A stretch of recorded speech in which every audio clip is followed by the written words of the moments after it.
Anybody up there? Sweet dreams are made of this. Who am I to disagree? You enjoying this? After a very long time, hello family. This is Ellen the Marvelous, the movie gangster, a director and a screenwriter from Iran. Due to the terrible war situation in my country, Iran, there is no internet connection and we live under heavy attacks, especially as we are living by the airport and some stuff. Every night we are going through a Call of Duty battlefield. Huge explosions, loud blasts of fire and smoke, and we have had past Persian New Year Nowruz this year like this. In a quiet place, but not quiet. Me and my parents, and it's heavy. If you are anything other than some bedtime fucking story that we tell ourselves, then you will tell me why. I was promised you more reviews before season 4 release day, and I just decided to do the impossible and make them shorter reviews and ask my sister overseas to upload them on YouTube for you. Some kind of fucking hero gonna lead these people home. I have missed you a lot. Damn it! I don't know really what's going to happen, but I hope at least I can watch season 4 at its release. Fuck! You think this is funny? Huh? You up there somewhere having a fucking laugh? Huh? In my last review a month ago, I discussed on how Sarah manifested those worms under Boyd's skin, and I promise you to discuss on Sarah's role in what happened in season 2 with Saccades. During this disconnection, I have written a full 70 pages review on season 2 and 3, and I am going to share these one after another to explain you how Sarah could control all events in Saccades' attacks. I will discuss you also on Elgin's dream on the bus to show you what happened with him. If you want to know everything I discovered, you just have to follow my further reviews as well. As always, before we begin, hit that like button and support me.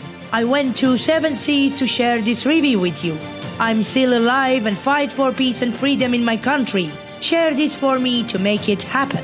Subscribe to my channel to support me, and don't forget to push the notification bell to be informed of my further reviews as I uploaded them.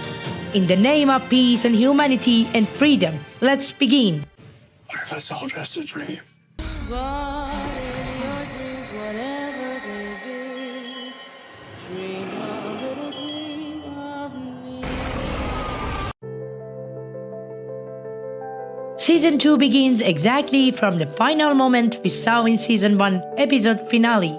We see Boyd hallucinating, trapped into that dark, tight chimney pipe as we follow our new arrivals in the bus through Elgin's nightmare, which seemed to be like a warning for all. He wakes up scared and panicked as he is asking the bus driver to stop. It seems he knows well what is about to come next. There is a conflict between him and Randall. Elgin spews on him. All of a sudden, the bus stops exactly in front of the diner.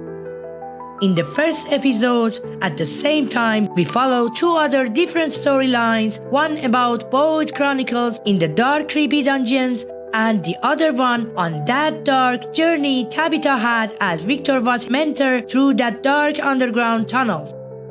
And the highest attack goes for the rest of conflicts around people and new arrivals in a horror night at the diner. By the way, have you ever noticed that why every new arrival stops by the diner at least for the first time? Even on the photo Jade found between pages of Christopher and Victor's childhood, we saw this photo had been taken by the diner. And this is the diner in Fromland where all first interactions happen. What if it's all just a dream? But in your dreams, whatever they be, dream a little dream of me. Now this is Boyd stuck in that chimney pipe, receiving a rope seams from Martin, the old chained man, into the dungeons, and climbs up to only receive those worms to get protection from wandering monsters in the way back home. Second, his first appearance into the dungeons is like a preparation level for his second time. He goes back down there to break the music box and not only saves Julie, Randall and Mariel, but the whole town from that freaking buzzing cicadas that were attacking people in their dreams. I want to consider on this scene as a preparation level of Boyd's current quest in the town, and I'm going to look deeper into this scene from different points of view. It's exactly like a deal. The voice tells Boyd that he can help him if Boyd would help him. Boyd accepts the deal and a rope being thrown down to climb. Now Martin has done his side of the deal and has helped Boyd. Now it's Boyd's turn to do him a favor and help him. Martin asks and begs Boyd to kill him, and he doesn't want any help from him but to kill him and free him from this eternal suffer.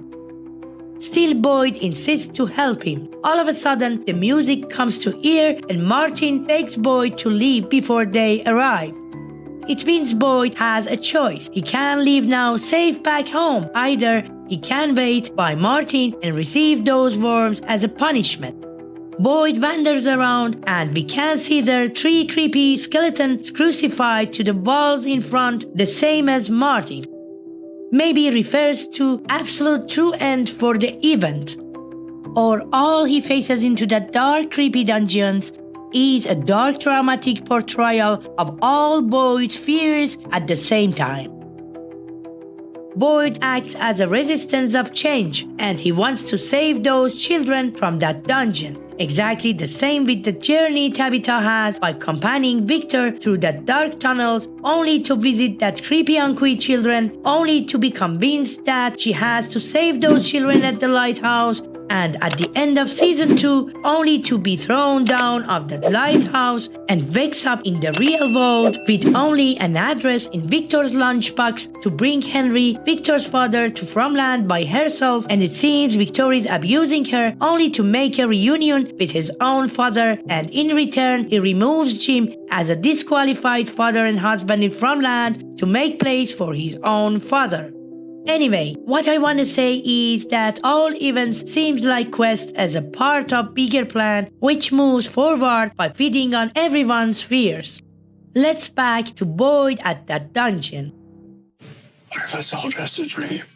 But in your dreams, whatever they be, dream a little dream of me.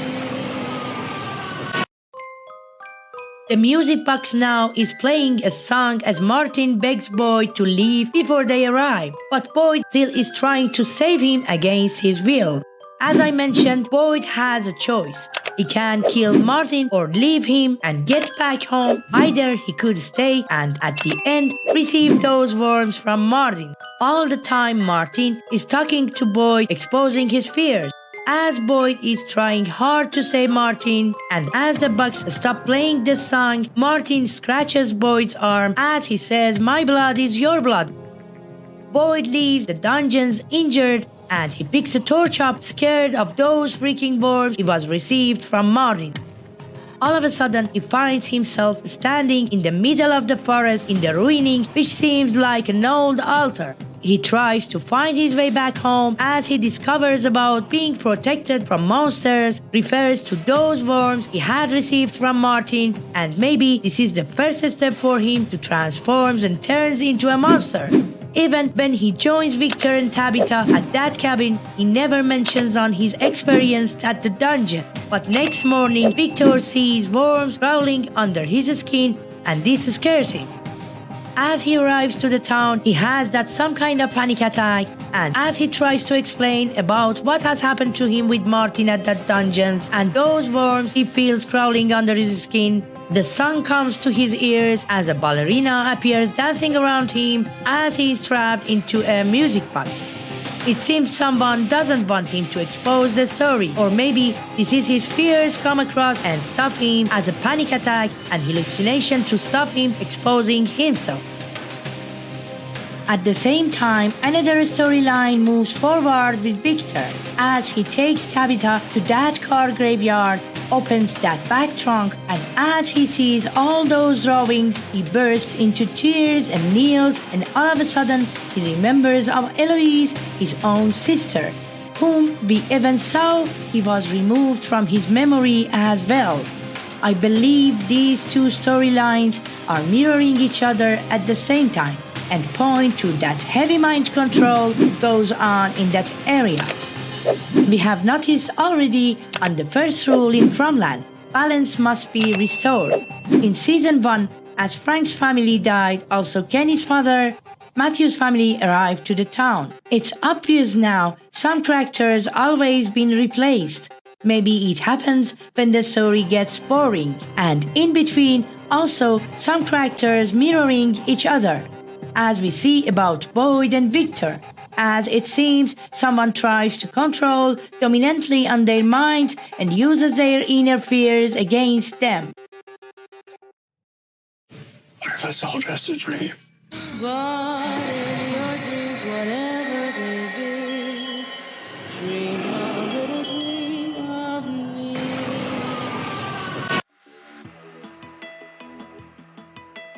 Finally, he explains about those worms to Chrissy after he's falling down the stairs, but no one believes in him and think that he's sad and oppressed until the moment Ellis needs blood transfer, and as he is worried and panicked, others can't see those worms under his skin. Kenny decides to sacrifice himself and receive those worms from Boyd for him to save his son by a blood transfer. But Boyd has some other thing in mind. He picks a knife and jumps out, begin to call monsters. Smiley Monster is the first one appears to him. Again, it seems he has some kind of immunity against those monsters. Maybe because of those worms he has under his skin. As he arrives in front of Smiley, other monsters also have surrounded him. He cuts his palm and also blows a knife cut on Smiley's neck and quickly puts his bloody palm and exactly does the same with Martin said after scratching his arm. My blood is your blood now, motherfucker. My blood is your blood now, mother effer. He does the same thing and says the exact words Martin said to him, plus an extra mother heifer, and it seems he could kill Smiley Monster. What if it's all just a dream? But in your dreams, whatever they be, dream a little dream of me. Finally, in the morning, as Elgin, Fatima, and Elise want to leave back to the colony house, Boyd asks them to keep this dead monster as a secret and not to talk about that to anyone. Instead, later, we see Elgin goes to Julie exactly after he arrives back to the colony house and brings Julie by the pool and exposes this secret to her, as he himself is asking her to not to tell anyone else. And this is exactly how a gossip spreads around. Now Boyd, Chrissy, and Kenny are about to have an autopsy on the Smiley Monster to know more or use his body parts or blood worms he had under his skin. And now Smiley Monster seemed as a model of himself with those worms in his body to have an autopsy and finds more about himself. After they opened the body, it seems those worms had consumed his organs. There is no sign of blood and they only could export some yellow fluid. They think it's his bell, think maybe they could use this to kill other monsters. But at the same time, if we look into this autopsy session as a self-autopsy for Boyd, we can say Boyd had this fear that by having those worms under his skin, he will turn into a monster. And now instead blood, he only could find some bale or yellow fluid, which refers to the toxin. And this is exactly refers to those spider bites he got received and that scratch he received by that shapeshifter Abby at the forest. His body has been intoxicated, or maybe this is his mind and he is still hallucinating. And exactly they opened his chest and attempted to have that autopsy. Other people's nightmares began. They began to see the music box in their nightmarish dream and being attacked by Saccades. Until then, the only person could see and hear the music box was Boyd. But the moment Elgin exposed the secret for Julie, he could see the music box when he was draining into the bathtub in his second dream. What if it's all just a dream? But in your dreams, whatever they be, dream a little dream of me. Boyd being intoxicated by those spider bites which has caused him those hallucinations is comparable with what Mariel goes through due her rehab. And maybe because of the same feeling and state of consciousness, Mariel is the first person after Boyd himself who sees the music box in her hallucinating, nightmaring dream at the clinic. And this is exactly where Saccades appear and at that time and spread around the town to torture people. But how all these attacks and disasters happen, and how Sarah, Victor and Elgin, all three of them had their hands in this is what I'm going to discuss on my next review. I told you I will make my reviews shorter so I can send them to my sister to upload for you on YouTube. Still hard times ahead here, but I'm not this weak to stop chasing my own dreams and freedom. This is Ellen the Marvelous, the movie gang star. Like the video if you enjoyed my review and share my review with your friends and community.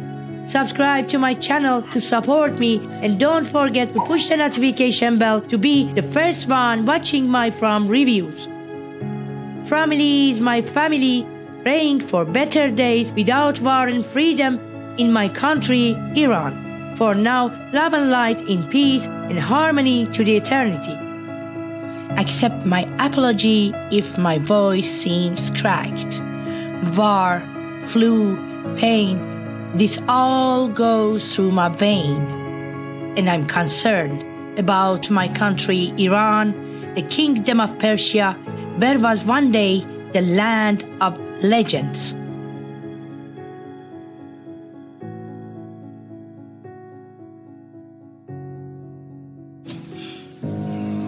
Fuck, motherfucker. You don't break me. You hear that? You don't fucking break me! Whatever will be, will be. The future's not ours to see. Que sera?